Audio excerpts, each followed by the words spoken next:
What does it mean when a man burns your city to the ground and then explains to you, calmly, patiently, that you deserved it? February 1220. The city of Bukhara, jewel of Transoxiana, one of the great learned capitals of the Islamic world, stood defended by roughly 20,000 soldiers behind walls that had turned back armies for centuries. Outside those walls waited a force whose exact number no chronicler could agree on then, and none can prove now. Estimates run from 20,000 riders to well over 100,000, commanded by a 60-year-old Mongol chieftain who had already conquered more territory in 14 years than Rome had conquered in 4 centuries. His name was Temujin. The world would remember him as Genghis Khan. He had not come for Bukhara alone. He had come for an empire that stretched from the Caspian Sea to the Indus, and Bukhara was simply the first great city standing in the way of it. Within a week, its buildings would still be standing. Almost nothing else about it would be. Genghis Khan did not arrive at Bukhara as an unknown quantity. By 1220, he was already 60 years old, already the man who had spent decades welding fractured, mutually murderous steppe clans, Merkit, Tatar, Nayman, Karait, into a single fighting nation through a mixture of ruthlessness and administrative genius that had no real precedent north of China. He had buried a father poisoned by rivals when he was a boy of 9, survived enslavement by a rival clan as a teenager, and clawed his way to the leadership of the Mongol Confederation by 1206, at a great assembly, or Kuriltai, where the tribes declared him Genghis Khan, a title whose meaning is still debated, but which functioned, in practice, as universal ruler. By 1219, he had already broken the Jin Empire of northern China and the Karakaitai Khanate to the west, including, in 1215, the fall of the Jin capital at Zhongdu, on the site of modern Beijing. A siege whose scale had already taught his army most of what it would later apply against the walled cities of Central Asia. He had built an army organized on a strict decimal system, squads of 10, companies of 100, regiments of 1,000, divisions of 10,000, in which promotion depended on merit and discipline depended on collective punishment, so that an entire unit of 10 answered for the cowardice of one man. He did not lead this army as a symbol. He led it from the field, on horseback, at 60 years old, in winter. That detail matters. Keep it in mind. None of it had come easily, and none of it had come from privilege. His father, a minor chieftain named Yasujii, was poisoned by rival Tatars when the boy who would become Genghis Khan was only 9, and the clan that had followed Yasujii abandoned his widow and children on the steppe to starve rather than honor an obligation to a dead man's family. He grew up on roots and marmots. He was, by his teenage years, briefly enslaved by a rival clan, escaping with a wooden collar still locked around his neck. His wife, Borte, was kidnapped in a raid early in their marriage and recovered only after he called in a debt of loyalty from Jamuka, a blood brother of his youth, and Anda, bound by oath closer than kinship, a friendship that would later curdle into the bitterest rivalry of his life, ending only when Jamuka's own followers turned on him and handed him over for execution. Every alliance Genghis Khan built after that, every promotion he handed out based on ability rather than birth, carried the memory of what unearned loyalty and inherited privilege had already cost him once. Muhammad II, 600 kilometers to the south, had never buried a father who died for another man's ambition, and had never needed to build his own throne up from nothing. That difference would matter more than either man yet understood. The war that brought him to Bukhara had not been his idea. It began, as these things so often do, with greed dressed up as suspicion.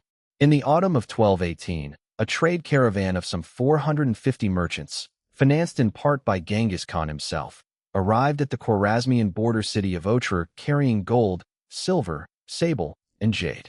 The governor of Otrar, a man named Inalchuk, held the title Qadir Khan and was, by most accounts, a relative of the Khwarazmian royal family, a man who owed his post to connections, not competence.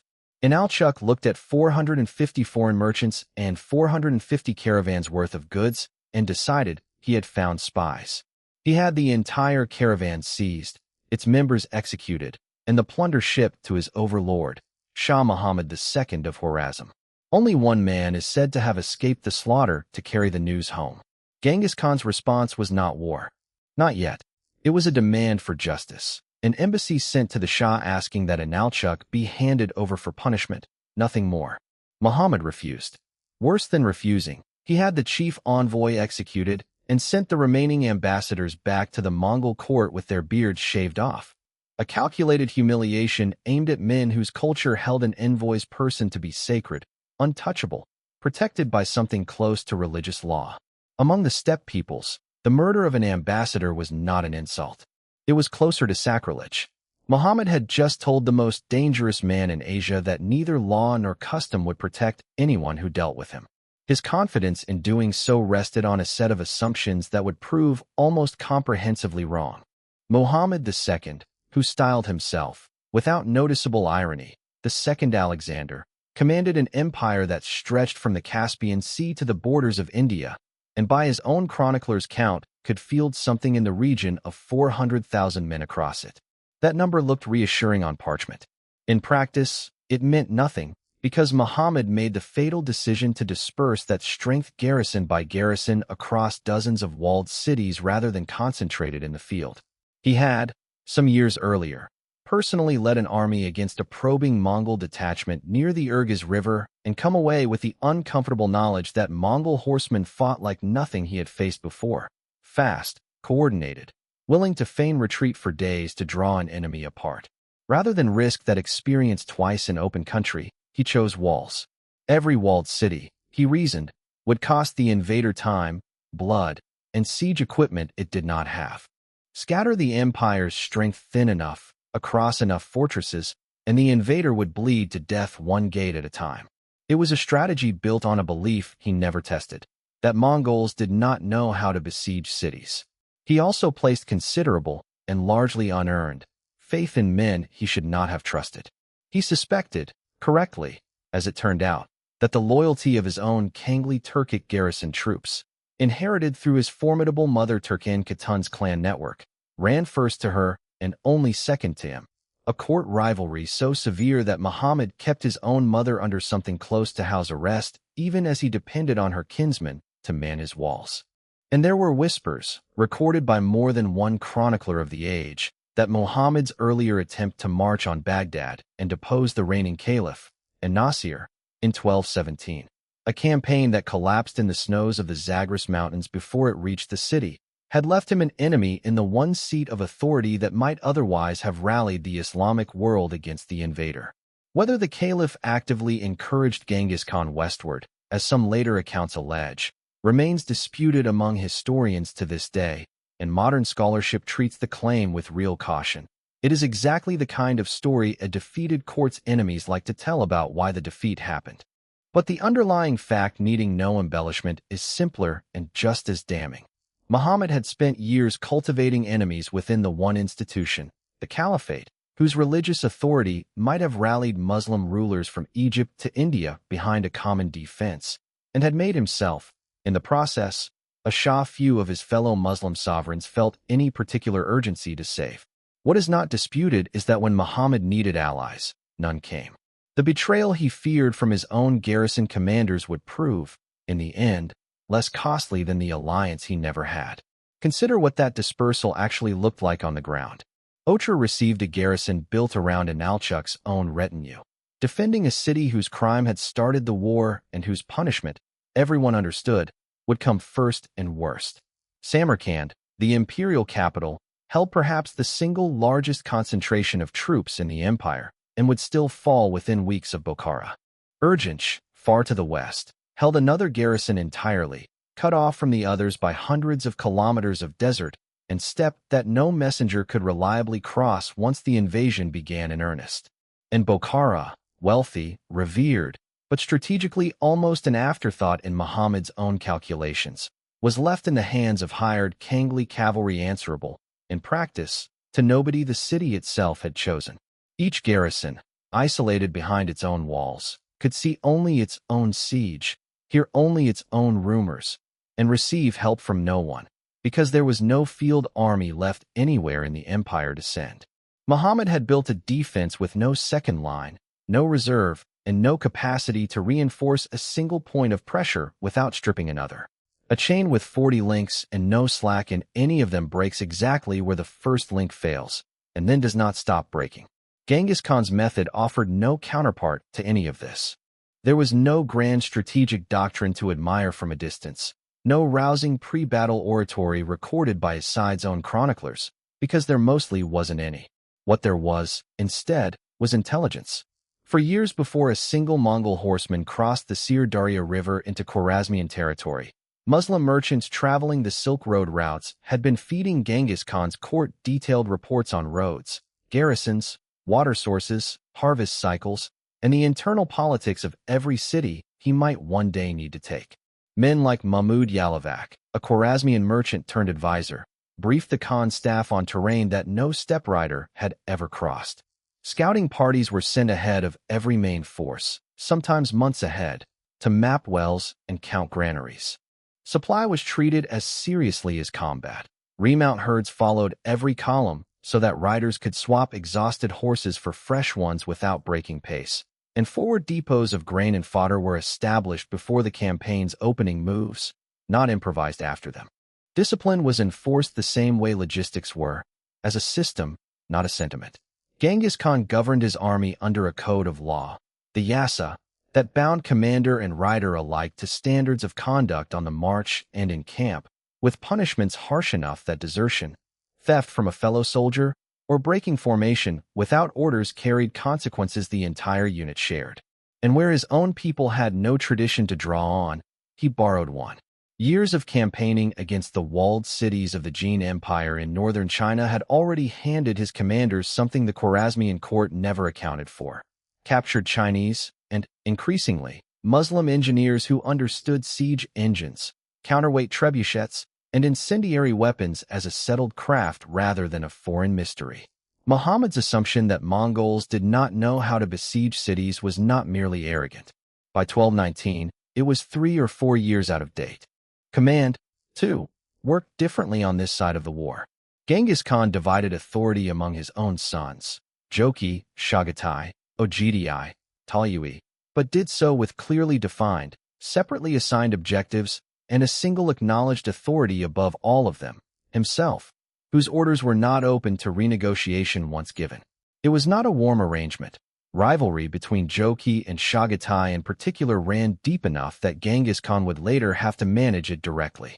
But it was a functioning one, built to survive friction between its parts without the whole structure seizing up.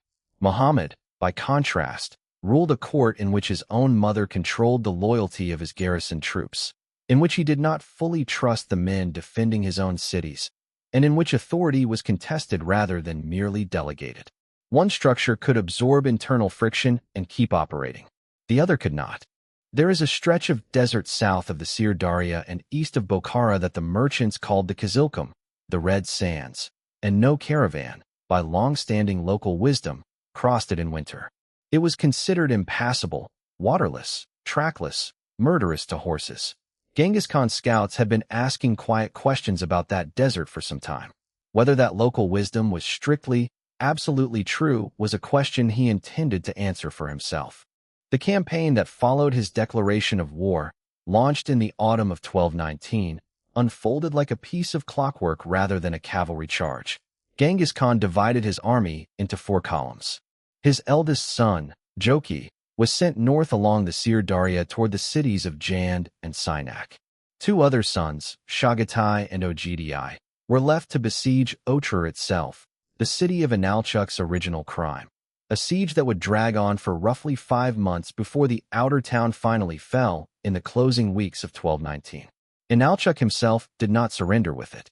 He withdrew into Otrar's own citadel with a shrinking core of loyal defenders and held it for close to another month by himself, and when his supply of arrows ran out, chroniclers record that he ordered the very roof tiles of the fortress torn up and hurled down at the men climbing toward him, a detail almost absurd in its stubbornness, and the closest thing to genuine personal courage that appears anywhere in his part of this story.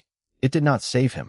When the citadel finally fell in the first weeks of 1220, he was taken alive and executed, according to several chroniclers, by having molten silver poured into his eyes and ears. The greed that had started the war answered, quite deliberately, through the very senses that had craved the plunder in the first place. Farther north, Joki's column moved against Sinaq and jammed along the lower Sir Daria with less drama and equal finality. At Sinaq, an envoy sent ahead to demand surrender was killed by the townspeople before he could finish delivering his terms. The same category of error that had started the entire war, and the city paid for it in full once Joki's men took the walls. Jan surrendered without a fight and was spared. The pattern was already, by the winter of 1219, becoming impossible for anyone paying attention to miss. Cities that resisted were annihilated to the last defender. Cities that opened their gates lost their wealth and their independence, but kept their people. Bukhara would have the same choice laid in front of it within weeks. So would every city after Bukhara. The fourth column was the one that mattered most, and it moved south with Genghis Khan and his youngest son, Talyui, at its head, directly toward the Kizilkum Desert that no one crossed in winter. Local guides, some willingly hired, at least one reportedly compelled, led the column across roughly 300 kilometers of frozen, waterless sand in the depths of winter, navigating by wells that had to be found rather than assumed. It was, by any ordinary military logic, an absurd risk. An army with no water discipline, moving through terrain with no forage, could lose itself entirely to thirst and cold before it ever saw an enemy. Genghis Khan gambled that Khwarazmian intelligence, resting on the same folk wisdom every merchant repeated, would never expect an army from that direction, and that if he could appear behind the frontier fortresses rather than in front of them, he would strike not the shell of Muhammad's defense, but its undefended interior, the rich, lightly garrisoned cities of Transoxiana, before word could even travel to warn them properly. The crossing itself left no dramatic battle behind it, only endurance. Days blurred into a single rhythm of cold before dawn, a short thaw at midday that turned crusted sand to grit under the horses' hooves, and cold again by the second watch of the night. Riders wrapped felt and hide tighter around their bodies and let their horses set the pace, because a horse pushed past its limit in that kind of cold did not recover, and a rider on foot in the Kizilkum in February did not survive long enough to matter. Water discipline was absolute. Each well the guides located was rationed before it was celebrated, because no one yet knew with certainty that the next one existed at all. Whatever this crossing cost in frostbitten hands and dead pack animals, and it cost something, though no chronicler troubled to count it precisely. It bought a silence on the other side of the desert that no amount of gold could have purchased.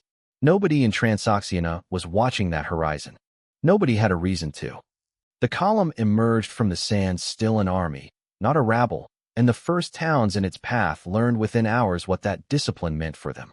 At Zarnak, the garrison was given the standard offer and took it, and Genghis Khan is said to have marked the occasion by renaming the town Kutluf Beylik, the city of good fortune. A small, almost bureaucratic gesture of reward for a decision that cost the town nothing and saved it everything. At Nur, the surrender came dressed as theater. A Mongol detachment approached the walls flying captured Khwarazmian banners, letting the garrison believe for just long enough that relief had arrived from the Shah, until the gates were already open and there was no longer a question of resistance to raise. Both towns kept their people. Both towns lost nothing they could not rebuild. Word of exactly how that had happened, and of the desert crossing no one had thought possible, began moving toward Bukhara faster than any organized relief force possibly could, carried not by messengers on the Shah's roads, which no longer reliably existed, but by refugees running ahead of an army they had already decided they could not outrun. Inside Bukhara, the mood through those final days of approach was not calm. Refugees from the smaller towns arrived with stories that grew more frightening with each retelling. An army out of the empty desert, appearing where no army could appear, moving faster than messengers. The city's garrison, some 20,000 strong, was overwhelmingly composed not of Khwarazmian regulars loyal to Muhammad, but of Kangli Turkic cavalry under a handful of commanders, Kok Khan, Sevinch Khan, Hamid Bur, Kushlu Khan among them. Mercenary troops whose personal loyalty ran, as it had throughout the empire, more toward clan and coin than toward a Shah currently nowhere near the city.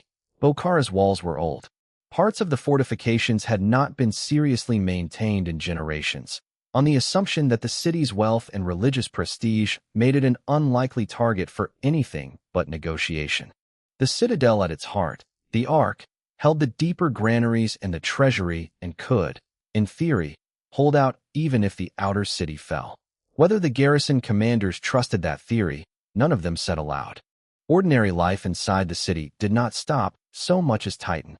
Grain prices in the markets climbed by the day as households that had never needed to stockpile before began doing so anyway, on the theory that a siege, however it ended, would not improve the price of bread.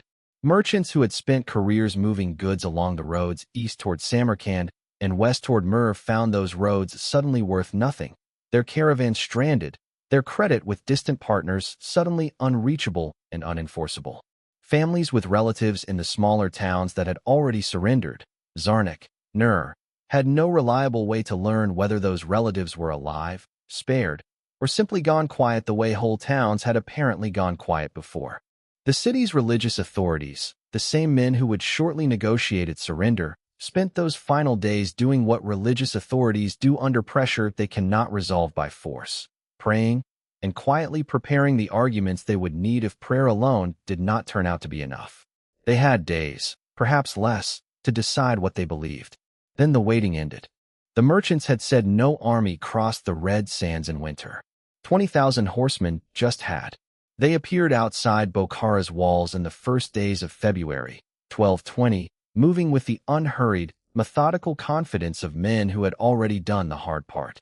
There was no siege train dragged laboriously into place, no weeks of preliminary maneuvering. Mongol light cavalry rode a wide perimeter around the city within hours of arrival, cutting off every road, testing every gate, probing for the soft points that scouts and captured travelers had already described in outline months before. Watchfires bloomed along a ring several kilometers wide before the city's own sentries had fully processed that the army in the stories had actually arrived. From the walls, the defenders could see, for the first time, exactly how many campfires ringed their horizon, and count, for the first time, how completely they had been cut off from anywhere else. The encirclement itself followed a pattern the Mongol army had used from the Jin cities of northern China to the towns of the Sirdarya, and would use again at Samarkand within weeks. A wide outer ring of light cavalry to intercept anyone attempting to flee or signal for help, a tighter inner cordon to control the approaches to each gate, and messenger relays linking every segment of the perimeter back to the command position so that any movement anywhere along the wall could be reported and answered within minutes rather than hours. No portion of that ring was left unwatched even overnight. The roads south toward the Mu Darya, the tracks east toward Samarkand, the caravan paths west into the desert the army had just crossed. All of it was already covered before the garrison inside had finished counting the campfires. Whatever Bukhara's commanders still hoped to do, they would have to do it inside a box that had already been closed around them. The men who had just crossed the Kizilkum were not, whatever legend later made of them, unarmored raiders relying on speed alone. Many wore lamellar armor of hardened, lacquered leather, and the wealthier or more senior riders wore iron plates laced in overlapping rows, all of it worn over thick felt padding that had done double duty as insulation against the cold they had only just survived. Most riders carried more than one bow and several classes of arrowhead, light, far-flying points for harassment at range, heavier armor-piercing heads reserved for closer work, along with a curved saber, and in many units, a lance besides. What reached the ears of Bukhara's sentries in those first hours was not one sound but many layered together. Hooves on frozen ground, the creak of leather and lacquered plate, the low murmur of thousands of men and horses settling into a shape the city had never seen assembled this close before. The first contact was a probing skirmish rather than a general assault, squadrons of Mongol horse archers riding close enough to draw fire from the walls, wheeling away before serious losses could be inflicted, reading the rhythm of the garrison's response the way a physician reads a pulse. Arrows came down from the ramparts in the brittle cold. Riders below answered with their own, composite bows drawn from horseback at a full gallop, an art no garrison archer standing still on a wall could easily match for volume or reach. Nobody expected this exchange to decide anything. It didn't. Its purpose was information, which sections of wall were thinly manned, which gates opened readiest under pressure, how the Kangli commanders inside chose to respond to a threat they could see but not yet fully measure. By the second day, The Mongol command had that information. The garrison commanders inside had something closer to a decision to make. Above the walls, the defenders had numbers, height, and shelter. Below, on the plain, the riders had something walls could not provide: motion. A composite bow drawn from a galloping horse could put an arrow through leather armor at a range most wall sentries considered safe. And a rider who loosed his shot and wheeled away before the return volley landed traded almost nothing for what he had just learned about the wall he'd ridden past. Standing archers on a rampart, however skilled, were shooting at targets that refused to stay still long enough to be properly ranged. Over the course of that second day, the exchange settled into a rhythm both sides could recognize even if neither had planned it: probe, answer, withdraw, reassess.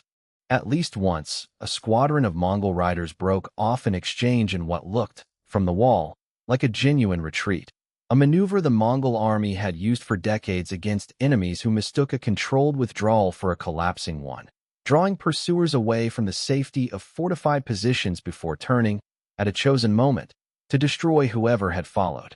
Whether Bukhara's garrison recognized the maneuver for what it was and refused the bait, or simply lacked the appetite that day to leave the walls at all, no source records. Either way, no one from the city took it. Neither side lost enough men to call it a battle. Both sides learned exactly what they needed to. That decision, when it came, was made in a hurried council among Genghis Khan, Genghis Khan, and the other Khangli officers, weighing a defense that could not obviously succeed against a city whose civilian population and religious establishment had never fully trusted them in the first place. Hired swords defending a home that was never theirs. The arguments inside that council would not have been complicated. Every commander in that room could count the campfires on the horizon as well as any sentry, and every one of them understood that a mercenary garrison, however skilled, was one bad week away from a city government negotiating its own separate surrender over their heads. Staying meant trusting walls that had not been seriously rebuilt in a generation and a citadel whose grain stores would not last indefinitely. Running meant a single, narrow chance to reach the river, cross it, and vanish into country the Mongols had not yet mapped as thoroughly as they had mapped this one. Weighed against a siege they had already watched the enemy prepare for with total confidence. Running looked, for a few desperate hours that second or third night, like the more rational choice available. It was not. It was simply the choice that felt like doing something. What they chose was to run.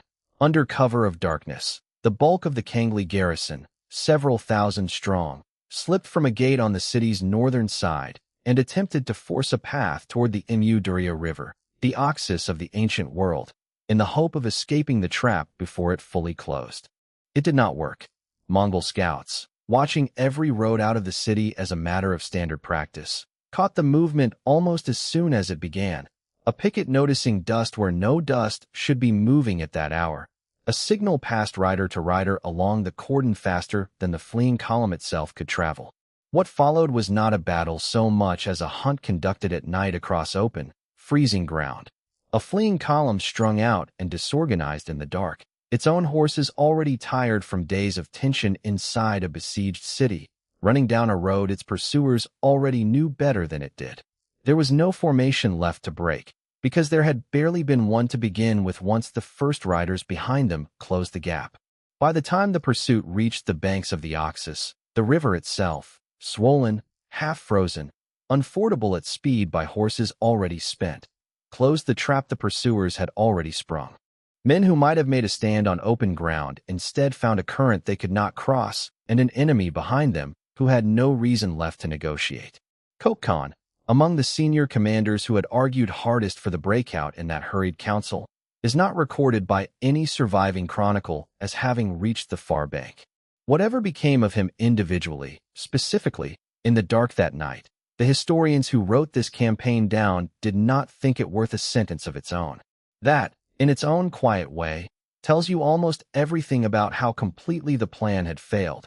A commander who had staked his argument and his life on reaching that river, and whose ending mattered so little to the outcome that no one bothered to record it. Picture it as it happens, not as it is remembered afterward. Horses blow hard in the freezing air, breath fogging into the dark ahead of them. A rider glances back to gauge the gap behind him and finds it smaller than it was a minute ago. Somewhere ahead, black water moves too fast to trust, and there is no time left to argue about who chose this route in the first place. There is only the river, and the men closing from behind it. According to the Persian chronicler Giovanni, writing decades later with access to court records and eyewitness testimony, virtually none of the fleeing garrison escaped that night. The men who might have anchored Bukhara's defense for weeks were gone before dawn, and the city they had abandoned no longer had an army standing between it and the men outside its gates. Above the city, the sky that morning carried the particular gray stillness of a Central Asian winter dawn, the kind of light that makes smoke visible from a great distance before it makes anything else visible at all. Below, inside Bukhara's walls, the news of the garrison's destruction reached the city's civilian and religious leadership within hours, carried by the handful of survivors and confirmed by the simple, unanswerable fact that the soldiers meant to defend the outer walls were no longer there to man them. The city's imams, jurists, and merchant notables, the Sadrs, the class of religious and civic authority that had always mattered more in Bukhara's daily life than any garrison commander, faced a choice with almost no real alternative left inside it. A delegation went out from the gates that same day, offering surrender of the city proper, though a portion of the remaining defenders and civilian militia chose to withdraw into the fortified citadel at the city's heart, the Ark, rather than lay down arms alongside the notables.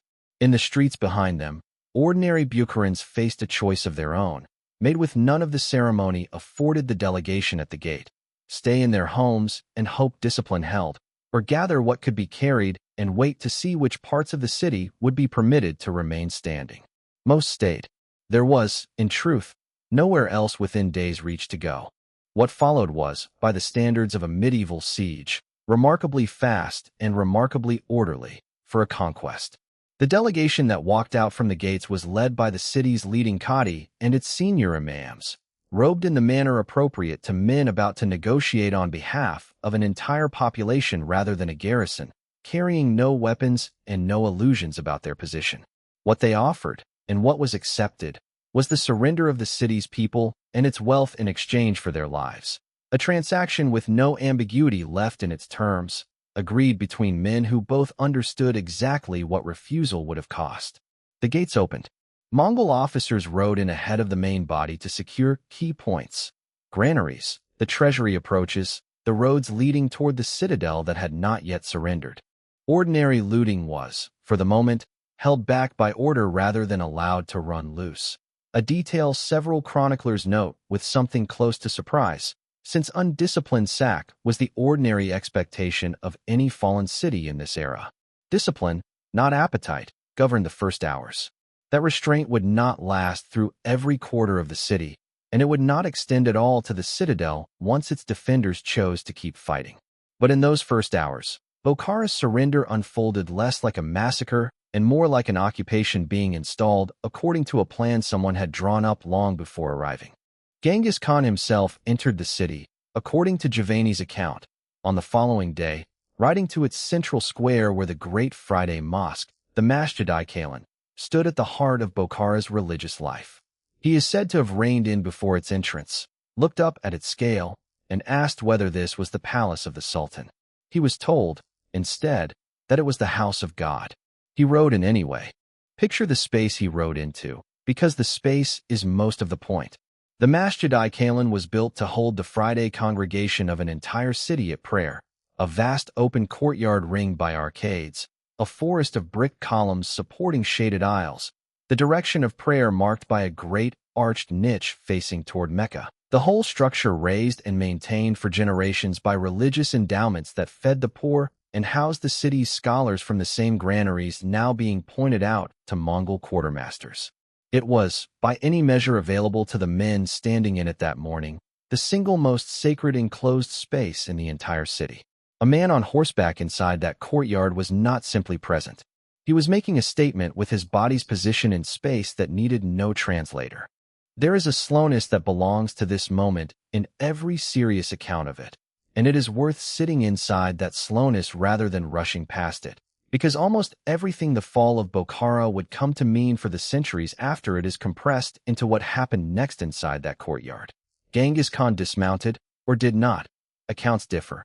But either way, his horses were led inside, into a mosque built to hold the recitation of scripture for an entire city, and there they were fed. The granaries of the mosque's religious endowment, stores of grain set aside for charity and worship, were broken open for fodder. The lecterns used to hold open the great illuminated Qurans during recitation. Carved wooden stands, some of them ornate, all of them sacred to the men now watching, were repurposed as feeding troughs. Chests that had held sacred texts were emptied onto the mosque floor and used to store the plunder now being gathered from the treasury nearby. Then Genghis Khan addressed the assembled notables of the city, the imams, the jurists, the wealthy men who had come, by necessity, to hear whatever their conqueror intended to say.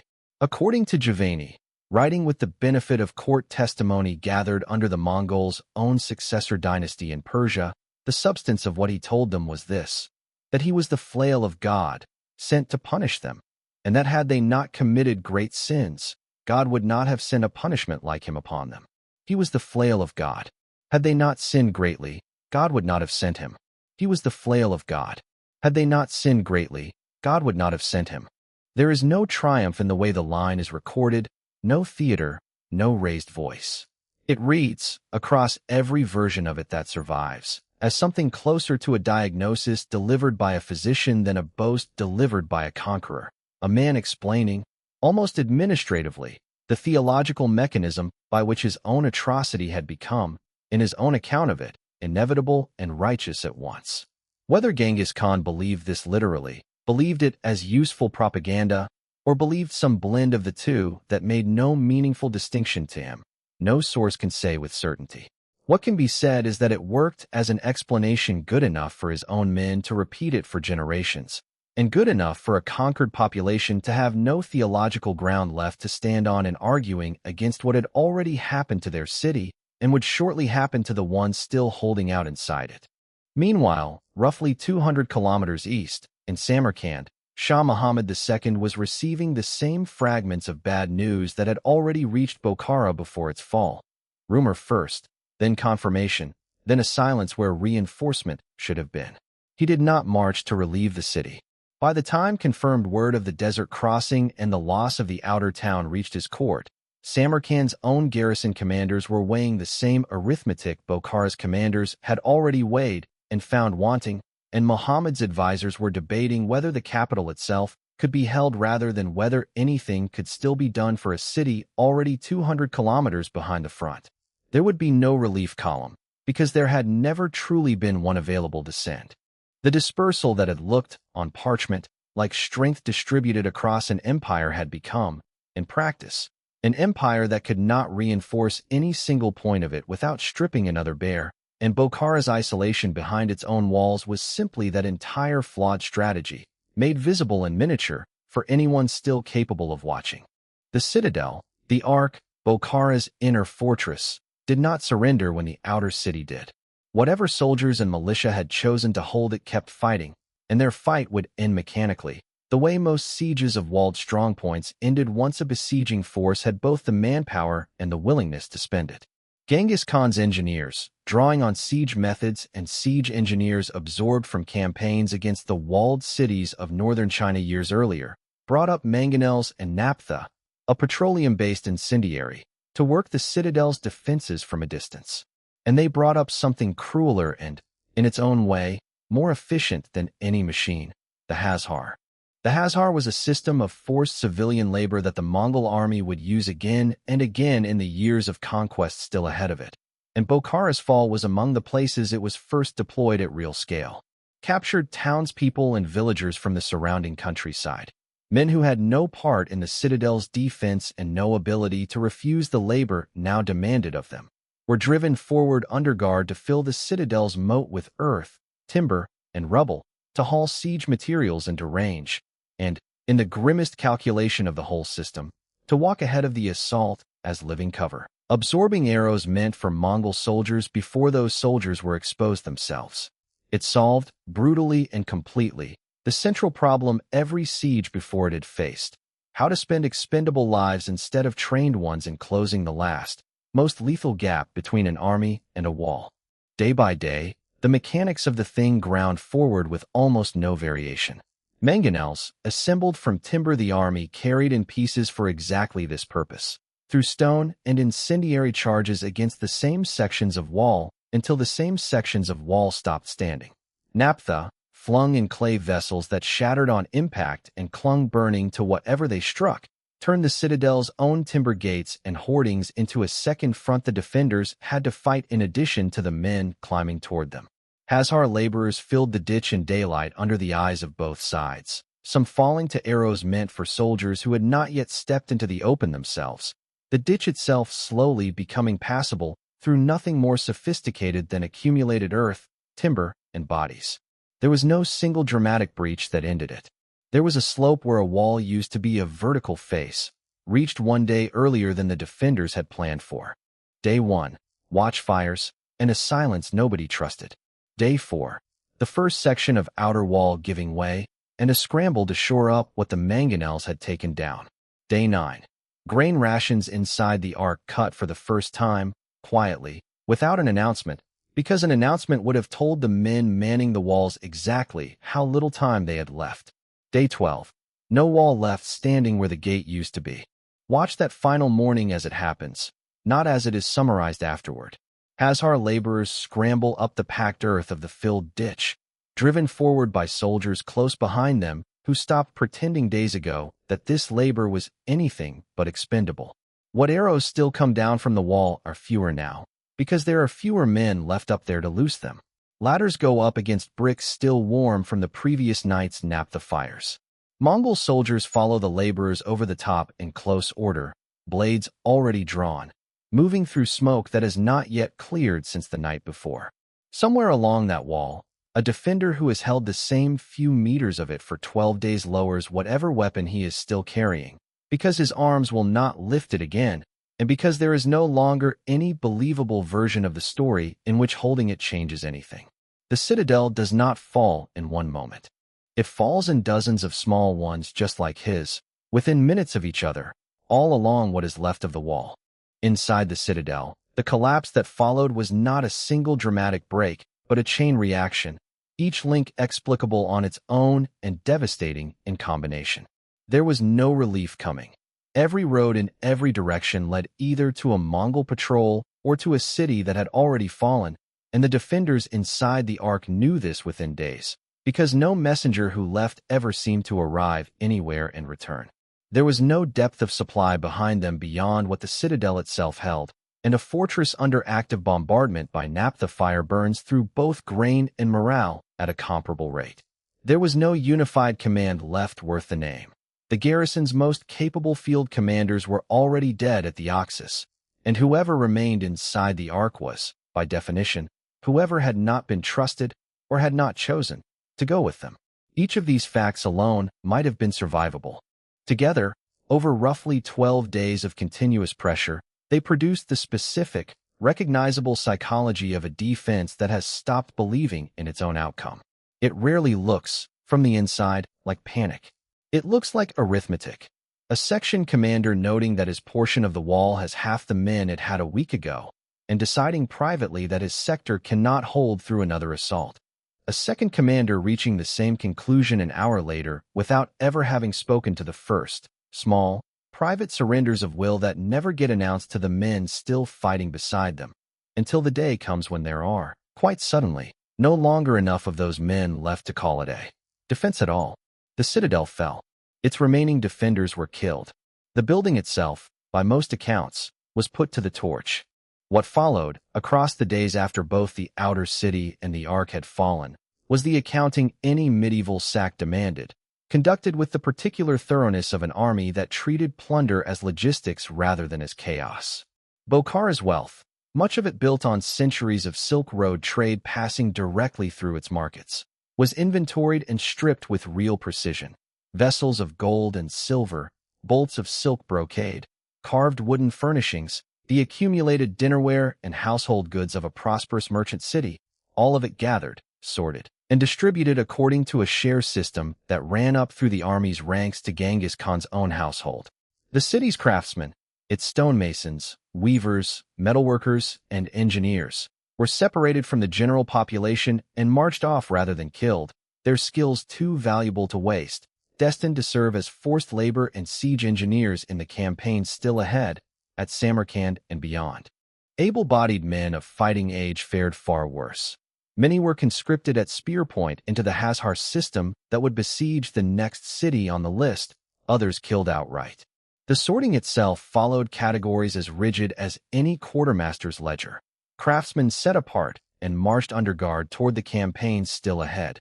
Able-bodied men of fighting age separated out for conscription into the Hazar columns that would besiege the next city on the list, or killed outright, where numbers made them more liability than asset. Women and children distributed as captives among the army according to the same share system that governed every other form of plunder.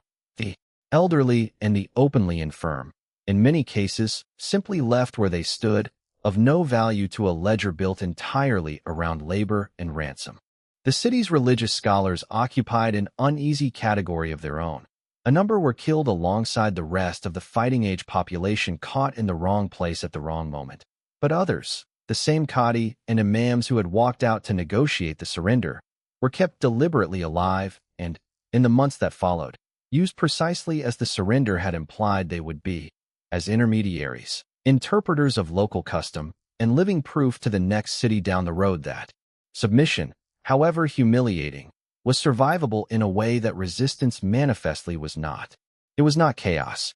That was, in its own way, the most unsettling part of how thoroughly it was recorded. A sack conducted with the patience of men doing inventory rather than the frenzy of men taking a city by storm. Much of the city itself, built largely of timber and mud brick outside its religious and administrative core, burned, whether by deliberate order, by the ordinary carelessness of an occupying army working with fire, or by some combination the sources do not fully agree on. What survived largely intact was what had been built in stone, the citadel's ruins, and the mosque where the horses had eaten from the lecterns.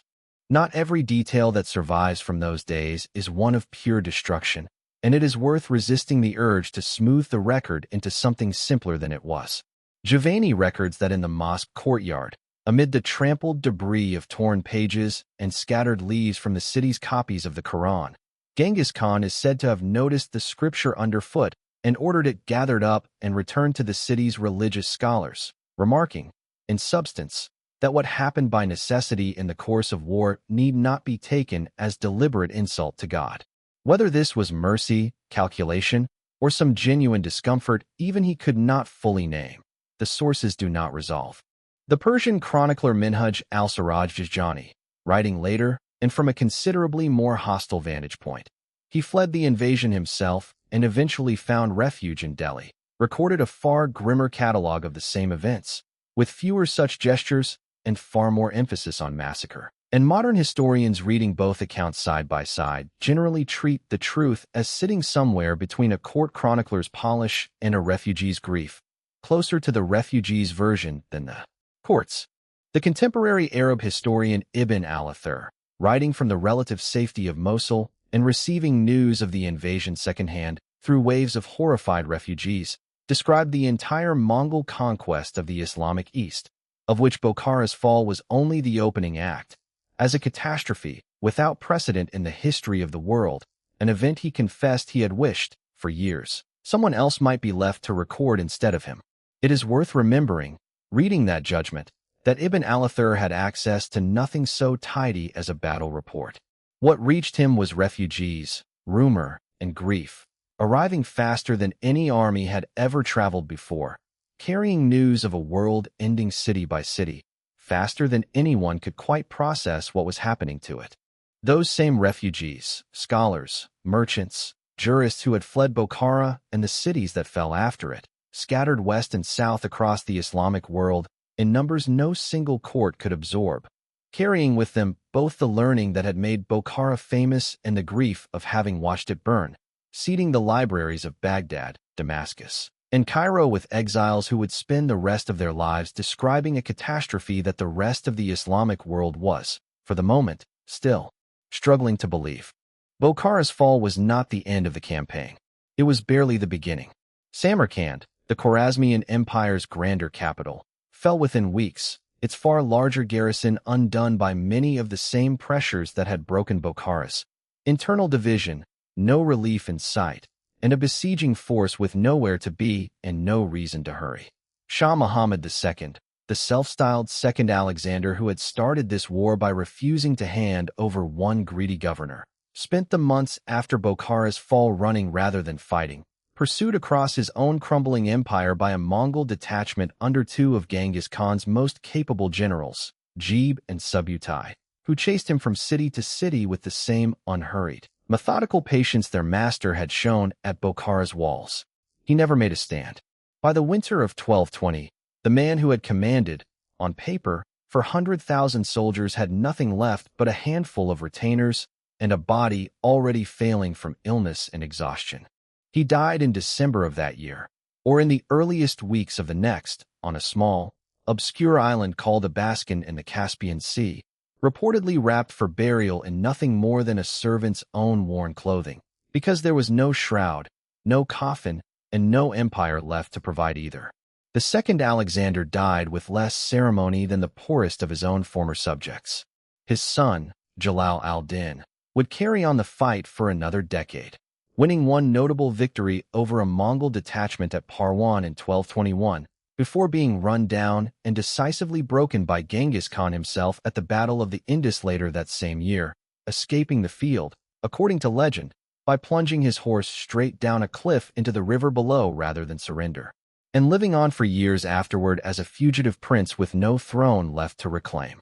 Turkin Khatun, the Shah's mother whose Kangli clan loyalties had helped hollow out Bukhara's own garrison from within, fared no better once the pursuit finally caught up with her own household. She was captured after the fall of the western Khwarazmian stronghold of Urgench in 1221 and spent the remainder of her life a prisoner in Mongolia, dying in captivity far from every court, garrison, and grandson whose loyalties she had once spent a lifetime managing. The court rivalry that had made Bukhara's mercenary garrison as unreliable as it was ended, in the end, with every party to it, mother, son, and the hired commanders caught between them, dead or captive within a handful of years of each other. The deeper irony of Bukhara's fall took much longer to arrive, and belonged less to Muhammad's line than to Genghis Khan's own. The man who had ridden into the Masjid-i-Kalin and called himself the flail of God did not, in the end, die in any manner that his own theology would have predicted for him. In 1227, campaigning against the Tanguts of western Xia, by most accounts he fell from his horse while hunting and never fully recovered, dying of the resulting complications, or, in some traditions, of illness compounded by the injury, a death notable chiefly for its total absence of drama, its total ordinariness, the same fate that could have taken any aging man on horseback in any century. He had, by most traditions, already named a successor and settled the succession of his empire among his sons before that final campaign began, a piece of ordinary administrative foresight that outlasted him by generations in the form of the Mongol Empire itself. But there was no punishment delivered to the flail of God, no reckoning that matched the scale of what he had delivered to others. There was only age and a fall from a horse much like any he had ridden for 60 years, and time doing to him precisely what it does to everyone else. And 2 generations further on, his own descendants completed an irony that no chronicler present in 1220 could possibly have anticipated. Genghis Khan's grandson Hulagu carried Mongol armies further still into the Islamic world, sacking Baghdad itself in 1258 and ending the Abbasid Caliphate that Shah Muhammad had once tried and failed to overthrow. But the dynasty Hulagu founded in Persia, the Ilkhanate, did not remain what its founder had been. Within a few generations, under rulers like Ghazan Khan at the close of the 13th century, Genghis Khan's own bloodline converted to Islam and began ruling as Muslim sovereigns over the very lands their great ancestor had claimed to be punishing on God's behalf, patrons, in time, of the same faith whose holy city he had once ridden into on horseback to feed his animals from its scripture stands. Bukhara itself recovered, slowly, and would flourish again as a center of Islamic learning for centuries afterward. Timur, Tamerlane, who rose to power in exactly this region a century and a half later, and who counted the conquest of Central Asia's cities as central to his own legend, ruled as a devout, if famously brutal, Muslim sovereign, while deliberately tracing his own claim to legitimacy back to Genghis Khan's bloodline, marrying into it wherever the Genghisid line could still be found and styling his descendants as its guardians. The flail of God, in other words, did not simply fail to receive the punishment his own theology implied he had earned. Within a few generations, his name had become the very source of legitimacy that rulers of this same devastated region reached for when they wanted to prove they had the right to govern it. So, what does it mean, then, when the man who burns your city to the ground tells you, calmly, that you deserved it, when he dies, years later, from nothing more dramatic than a fall from his own horse, and when, 200 years on, his own great-great-grandchildren are the ones kneeling in the mosque he once rode into, rebuilding the very faith he claimed to be punishing on God's behalf? Who, in that story, was ever really being judged?